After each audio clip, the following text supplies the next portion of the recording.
A word that sounds like wind, like silence, like something that cannot be possessed. It's more than a place, it's a presence. A land so vast it seems to have no edges, so cold it challenges life, so alive it defies its reputation as a frozen desert. Here, cold is not punishment, it's revelation. Snow covers everything, but beneath that white mantle the essential persists. Villages, animals, stories that refuse to disappear. In Siberia, life reduces itself to the minimum, and from there, it blooms. This journey doesn't seek landscapes, it seeks answers. What remains when everything else is stripped away? What endures when the world freezes over? Welcome to the heart of cold, where the essential becomes visible. In Yakutsk, cold isn't fought, it's inhabited. On eternal ice, Yakutsk breathes. A city built on permafrost, where houses stand on stilts to avoid melting the ground that holds them. Here, the air cuts like glass. Cars never turn off. Breath freezes in seconds. And yet, life pulses. The Yakuts, heirs of ancestral wisdom, don't see cold as an enemy. They celebrate it, respect it, make it sacred. In summer, the landscape transforms. Fields turn green, rivers awaken, and the sun refuses to set. It's the same place, but a different world. Yakutsk teaches that even in ice, human fire can bloom. Where everything seems impossible, life insists. Here, where thermometers surrender, life does not. Beyond Yakutsk, in the villages of Oymyakon and Verkhoyansk, cold reaches its purest form, 70 degrees. Breath turns to frost. Time seems frozen. And yet, children walk to school. Reindeer cross the tundra.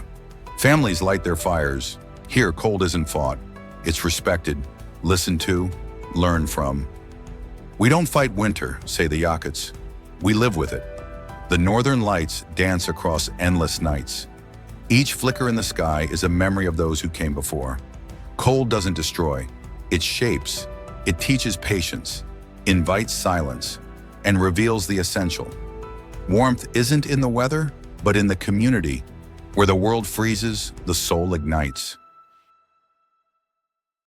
In Mirny, the earth was opened and never closed again. In the heart of Siberia, the city of Mirny peers into an abyss, a diamond mine so deep it seems to swallow the sky. From above, the crater dominates, a perfect circle, a geological wound that glitters. Here, cold didn't stop greed. Thousands worked in extreme conditions, extracting stones worth more than time. But Mirny isn't just wealth, it's emptiness. Silence, a question left behind when too much is taken. The mind no longer operates as before, but the whole remains, visible from space, unfathomable in memory. Mirny reminds us, not everything that shines is promise. Sometimes it's warning. Where value is extracted, a scar remains.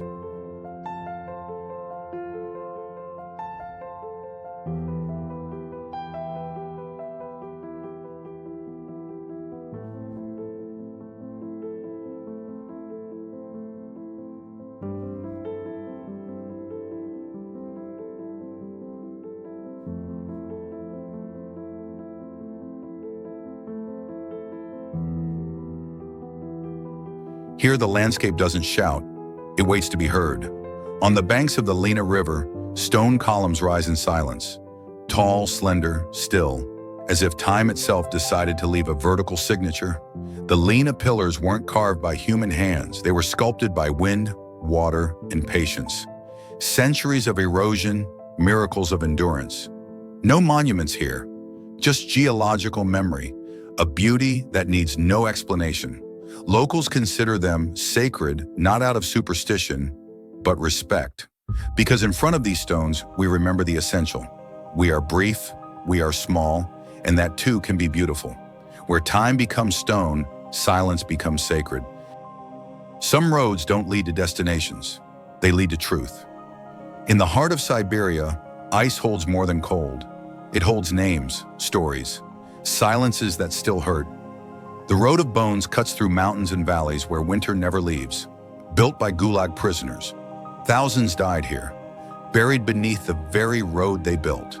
No plaques, no graves, just trees growing over pain. In Magadan, by the sea, the mask of sorrow gazes at the horizon. It doesn't scream, doesn't accuse, it simply remembers. Siberia doesn't forget, it turns suffering into memory, desolation into dignity. And in that silent gesture, it reminds us of the essential. History isn't erased, it's honored. Where ice covers bones, memory stands tall. Beyond cold, beyond maps, life still breathes. Chukotka is the edge, the final breath of land before the Arctic Ocean. Here, wind doesn't blow, it devours, and silence isn't pause, it's law. For decades, this region was closed off, a forgotten land where indigenous peoples endured quietly, but the ice melts, and with it, paths open. Pevek, Russia's northernmost port, pulses again with ships, radars, new interests. Chukotka is changing, and with change comes the question, what is lost when what was protected becomes exposed? What remains when isolation becomes strategy? Here, the essential isn't just survival, it's choosing how to live, without losing roots, without selling the soul. Where the map ends, choice begins. Where ice persists, fire breathes. In Siberia's far east, Kamchatka breaks the silence. Over 300 volcanoes shape a landscape that feels otherworldly. Here, ice and magma coexist. Geysers exhale steam like the earth itself is breathing. Bears fish for salmon in rivers still remembering the thaw. Eagles soar over sleeping craters, no highways, no noise. Just ancient nature showing itself without asking permission. Kamchatka isn't visited, it's contemplated, respected. Feared in this wild kingdom, humans don't command. They observe and learn. Kamchatka reminds us, beauty isn't always gentle. Sometimes it roars. Where the earth burns in silence, life reinvents itself. Where ice turns to crystal, the world breathes. In the vastness of Siberia, Lake Baikal shines like a blue eye, the deepest lake on earth, but more than that, a living being. For the Buryat people, Baikal has a soul. Its silence teaches, its purity reveals. In winter, its ice is so clear you can see time standing still. In summer, turquoise waters reflect mountains and clouds like a sacred mirror. On Oymyakon Island, shamans perform rituals to honor the spirits of water, not out of tradition, out of respect. Baikal isn't just scenery, it's presence, it's pause, it's the essential in liquid form. Here the world doesn't shout, it whispers. Where water holds memory, silence becomes a teacher.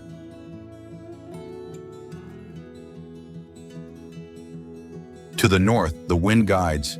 To the west, the city grows. In the far north, the Nenets cross the Tundra following reindeer. Their life is movement. They raise and dismantle their skin tents with ancestral precision. They don't own the land. They inhabit it temporarily as guests of the ice. They live with just enough, trusting the signs of weather and instinct. In a world that forgets its roots, the Nenets remember the essential.